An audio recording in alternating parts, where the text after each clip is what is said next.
Damai sejahtera Allah yang melampaui segala akal, itulah yang memelihara hati dan pikiranmu dalam Kristus Yesus. Amin.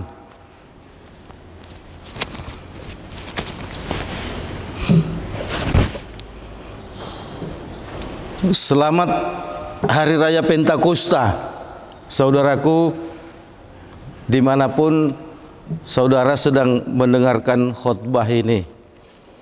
Firman Tuhan yang akan kita dengarkan pada ibadah dalam rangka memperingati hari turunnya Roh Kudus, Hari Raya Pentakosta yang kedua, diambil dari Mazmur 104, dimulai dari ayat 24 sampai dengan ayat 35. Mazmur 104 dimulai dari ayat 24 sampai dengan ayat 35.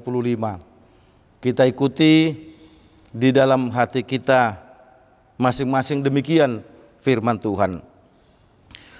Betapa banyak perbuatan-Mu, ya Tuhan, sekaliannya Kau jadikan dengan kebijaksanaan bumi penuh dengan ciptaan-Mu.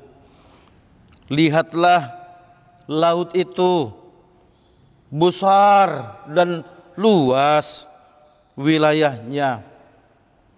Di situ bergerak tidak terbilang banyaknya binatang-binatang yang kecil dan besar. Di situ kapal-kapal berlayar dan lewiatan yang telah Kau bentuk untuk bermain dengannya. Semuanya menantikan Engkau supaya diberikan makanan pada waktunya. Apabila Engkau memberikannya, mereka memungutnya. Apabila Engkau membuka tangan-Mu, mereka kenyang oleh kebaikan. Apabila Engkau menyembunyikan wajah-Mu, mereka terkejut. Apabila Engkau mengambil roh mereka, mereka mati binasa dan kembali menjadi debu. Apabila Engkau mengirim roh-Mu, mereka tercipta dan Engkau membaharui muka bumi. Biarlah kemuliaan-Mu Tuhan tetap untuk selama-lamanya. Biarlah Tuhan bersukacita karena perbuatan-perbuatannya. Dia yang memandang bumi sehingga bergetar, yang menyentuh gunung-gunung sehingga berasap. Aku hendak menyanyi bagi Tuhan selama aku hidup. Aku hendak bermazmur bagi Allahku selagi aku ada. Biarlah renunganku manis kedengaran kepadanya. Aku hendak bersukacita karena Tuhan. Biarlah habis orang-orang berdosa dari bumi, dan biarlah orang-orang fasik tidak ada lagi. Pujilah Tuhan, hai jiwaku, haleluya. Demikian firman Tuhan. Yesus berkata kepada kita semua yang berbahagia adalah mereka yang mau mendengarkan firman Tuhan serta melakukan di dalam kehidupan setiap hari.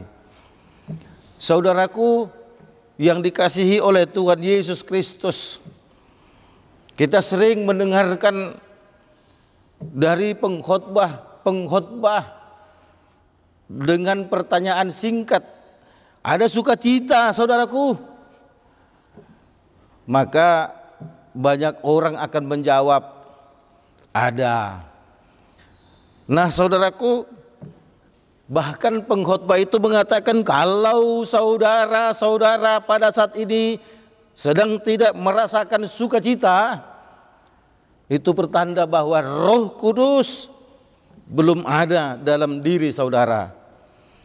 Nah saudaraku yang dikasihi oleh Tuhan Yesus Kristus, pada saat ini kita sedang merayakan hari turunnya Roh Kudus, khusus di gereja-gereja yang berasal dari Sumatera Utara.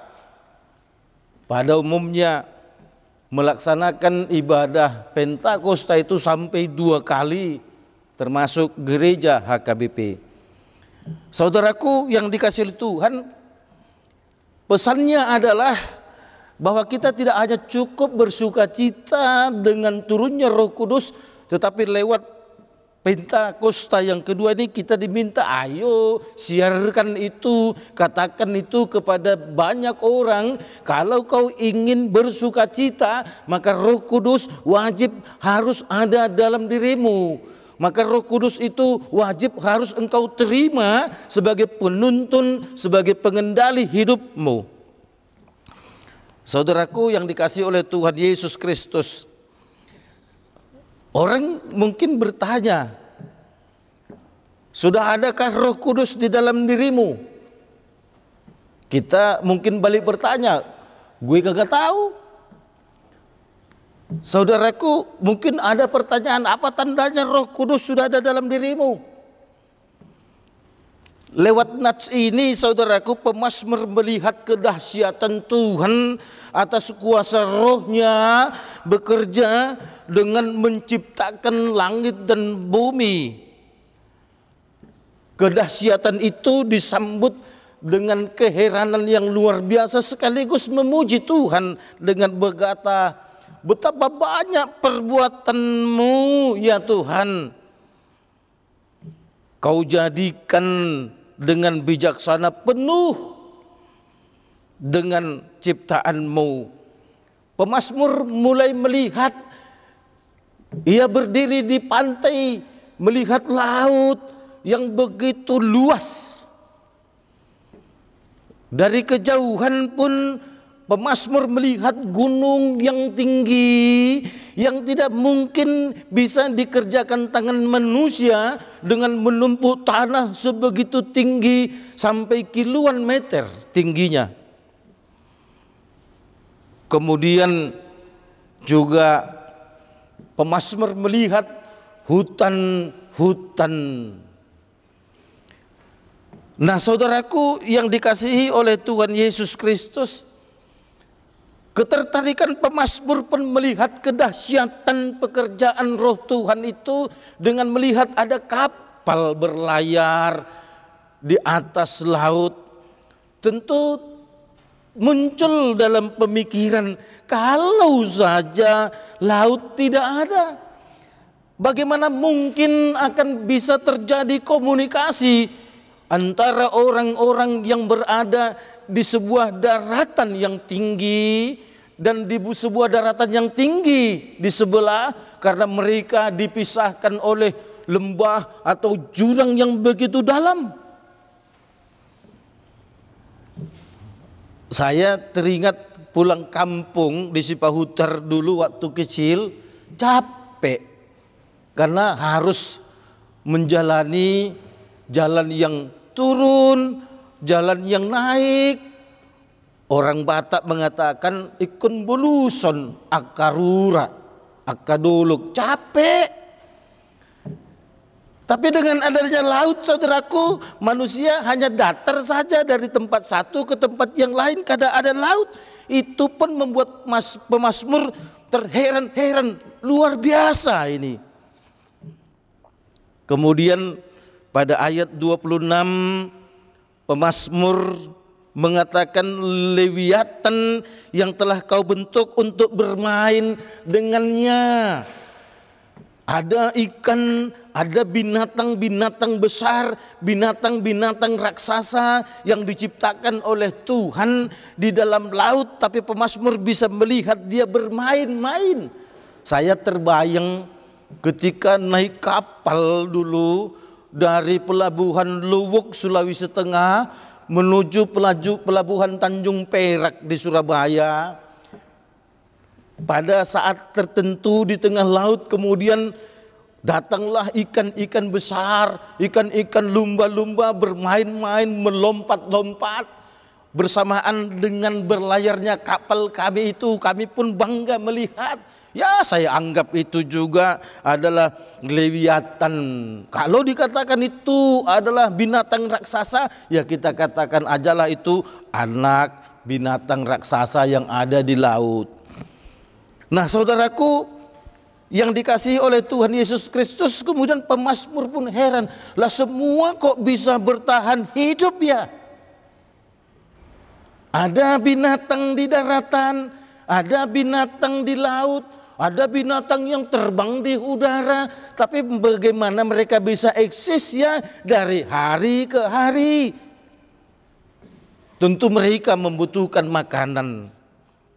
Dan pemazmur pun lewat cerminan imannya pada nats kita mengatakan bahwa Engkau memberikan mereka makanan. Semuanya menanti-nantikan Engkau Tuhan. Engkau berikan makanan pada waktunya. Engkau memberikannya, kemudian mereka memungutnya. Apabila engkau membuka tanganmu, mereka kenyang.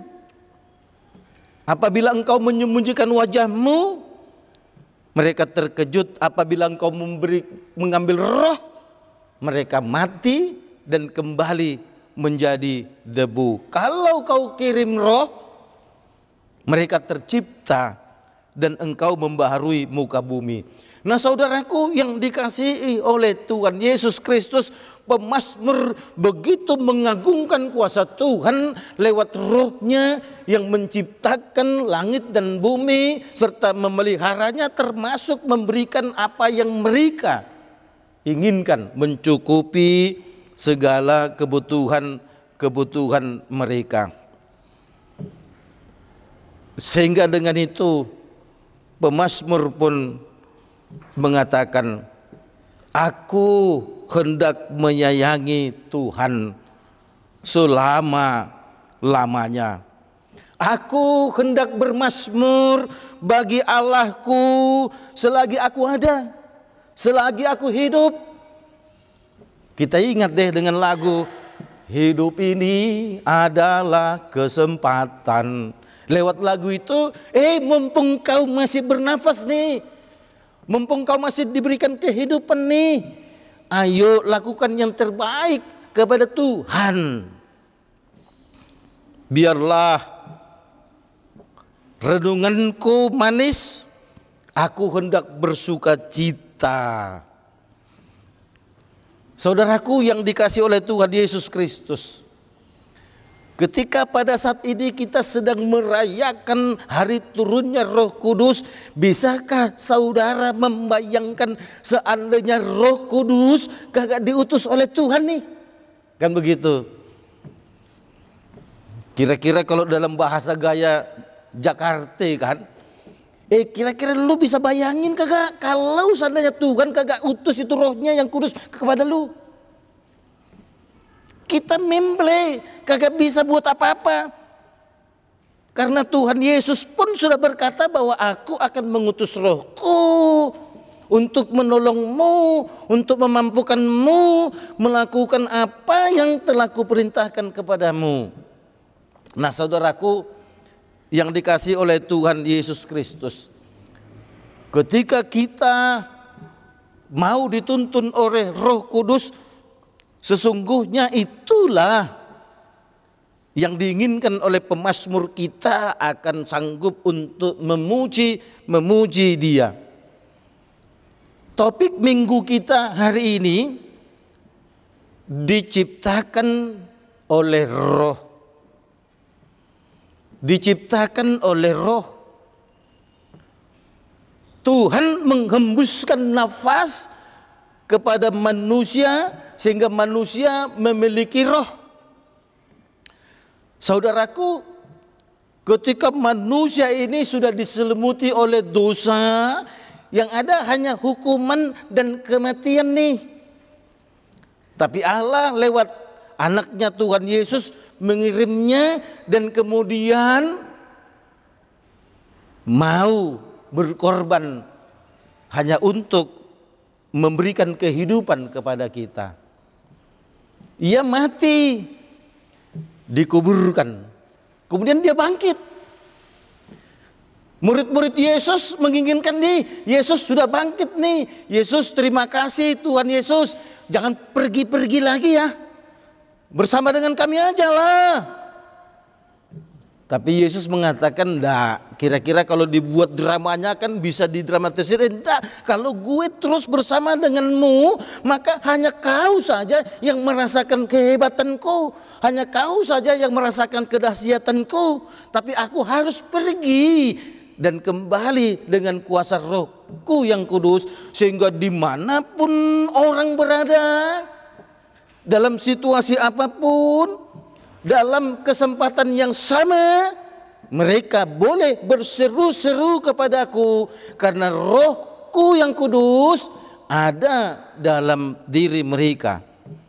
Nah saudaraku, kita bisa membayangkan manusia ini yang sesungguhnya sudah harus mati, tetapi diciptakan kembali oleh Tuhan dengan Roh-Nya yang kudus, ada menyertai kehidupan manusia.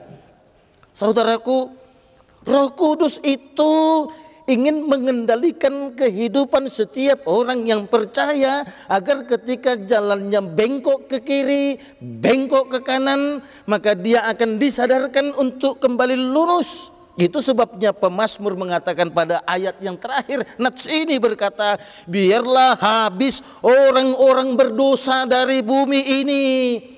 Tapi bagaimana mungkin orang-orang berdosa akan habis dari bumi ini kalau Roh Kudus tidak ada di dalam dirinya, tidak diperkenankan bekerja dalam dirinya, tidak diperkenankan untuk mengendalikan hidupnya. Biarlah orang-orang fasik tidak ada lagi. Pujilah Tuhan, hai jiwaku, haleluya. Demikian pemazmur menyerukan.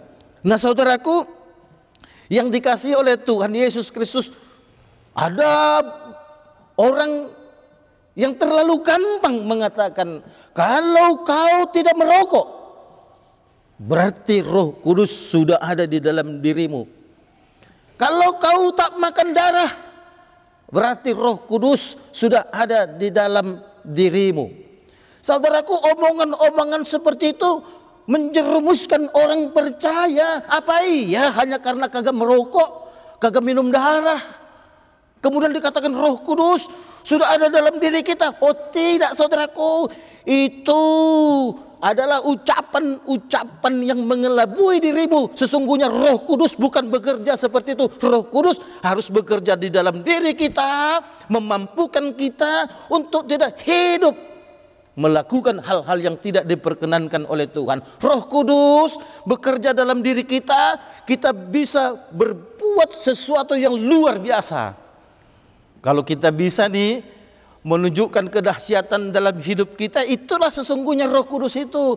Kalau kita bisa menunjukkan mujizat nih dalam diri kita, sehingga orang banyak tercengang dan mengatakan, hebat kau Eda, hebat kau Lai, luar biasa kau. Aku tahu begitu banyak penderitaanmu, aku tahu begitu banyak tantanganmu, tapi kau bisa tegar, wajahmu tetap ceria, punya uang atau punya uang, sakitmu sembuh atau tidak sembuh, tapi wajahmu tetap ceria. Itu baru orang yang sudah dikuasai Roh Kudus. Dia bisa menunjukkan mujizat walau dia banyak penderitaan. Nah, kalau senyummu muncul karena banyak hepengmu, orang yang tak dikuasai Roh Kudus juga akan senyum ketika dia punya banyak uang. Oleh karenanya saudaraku, bagaimana pemazmur di sini melihat kedahsyatan Tuhan, maka orang lain juga harus melihat kedahsyatan dalam perilaku kita sebagai pertanda bahwa Roh Kudus itu ada dalam diri kita. Sekarang pertanyaannya, kalau ditanya orang, adakah Roh Kudus di dalam dirimu? Atau kita yang bertanya kepada orang? Atau kita nih seorang istri tanya sama suami, "Pak, menurutmu adakah Roh Kudus dalam diriku?" Sebenarnya enggak usah kita tanya-tanya. Malu kita nanti kalau suamimu bertanya, "Dak ngadok ku bereng bah." Nanti kau becut, nanti kau marah, tak kau cakapi suamimu, kan tak enak juga saudaraku. Seperti itu aja tadi. Kalau kita mampu tegar menyatakan haleluya kepada Tuhan, kalau kita mampu menyatakan Tuhan kau adalah Allah yang hebat, padahal kita sedang menderita, kita sedang terpuruk, kita sedang kehilangan suami, kita baru saja kehilangan istri, kita baru saja kehilangan orang tua, kita baru saja kita kehilangan anak. Saudaraku, ketika kita mampu melihat bahwa Tuhan itu tetap berkarya di dalam dirimu, di dalam diriku, di dalam diri kita, padahal kita sedang susah, itu luar biasa saudaraku. Berarti Roh Kudus ada di dalam dirimu. Amin. Terima kasih Tuhan atas kasih dan anugerah-Mu yang kami rasakan. Pada saat ini Tuhan, Engkau mengingatkan kami betapa Roh-Mu yang kudus itu berkarya luar biasa. Roh-Mu yang kudus itu pada saat ini Tuhan yang ada di dalam diri kami, mengendalikan hidup kami, menolong hidup kami, dan memampukan kami untuk hidup sesuai dengan kehendak-Mu. Lewat Hari Raya Pentakosta yang kedua ini kami diingatkan Tuhan, seandainya Roh-Mu yang kudus tidak Engkau utus, maka kami akan menjadi umpan lunak kuasa iblis. Kami akan diporak-porandakan, kami akan dihancurkan, sehingga kami akan menjadi bagian dari orang-orang berdosa, orang-orang fasik. Sehingga dengan demikian pemazmur menyatakan, dengan Roh Kudus maka diharapkan orang-orang berdosa akan habis, orang-orang fasik akan habis. Artinya Engkau menginginkan agar manusia memperoleh keselamatan. Tuhan, kami serahkan kepadamu hidup kami sepenuhnya ke dalam tangan pengasihan-Mu. Mampukan kami Tuhan untuk melakukan yang terbaik, dan sekaligus Tuhan mampukan kami untuk menjauh dari hal-hal yang tidak Engkau perkenankan, agar kami benar-benar telah hidup dalam kendali Roh Kudus. Tuhan, kami berdoa untuk pemerintah, untuk negara kami yang dipimpin oleh Presiden Bapak Joko Widodo. Engkau terus Tuhan mampukan Presiden kami untuk dapat memberikan kebijakan-kebijakan, keputusan-keputusan dalam rangka secara khusus menghadapi pandemi COVID-19 yang masih tetap ada. Walau sudah diadakan pelonggaran-pelonggaran, tetapi setiap hari, khususnya di Jakarta, masih ada orang yang terinfeksi virus corona. Tuhan yang di surga, kami berdoa juga Tuhan untuk Bapak Jenderal Purnawirawan Luhut Bincar Panjaitan yang diberikan kesempatan sebagai Ketua PPKM di Pulau Jawa dan Bali. Biarlah Tuhan ia terus Engkau kuasai dengan Roh-Mu yang kudus agar tetap dapat berkoordinasi dengan Presiden, dengan kepala-kepala daerah, supaya serempak melakukan kegiatan-kegiatan dalam rangka memutus mata rantai virus corona. Tuhan, kalau pada akhirnya pandemi ini akan berubah menjadi endemi, biarlah Tuhan kami semua boleh menyesuaikan diri, karena kami tahu pemerintah pasti sedang menyusun apa-apa yang akan dianggap sebagai protokol kesehatan hidup di tengah situasi endemi. Tuhan, kami berdoa untuk Yayasan Badan Kerjasama Marturia. Berkati Tuhan pengurus, agar mereka mampu untuk terus Tuhan mengendalikan jalannya operasional pelayanan melalui YBKSM, dengan terus melayani di berbagai gereja yang berhubungan dengan EE. Tuhan yang di sorga, Pakailah YBKSM sebagai perpanjangan tangan-Mu untuk menyatakan kebenaran-Mu, supaya dengan demikian Tuhan, maka orang-orang akan melihat bahwa YBKSM adalah perpanjangan tangan Tuhan di tengah-tengah masyarakat, di tengah-tengah gereja.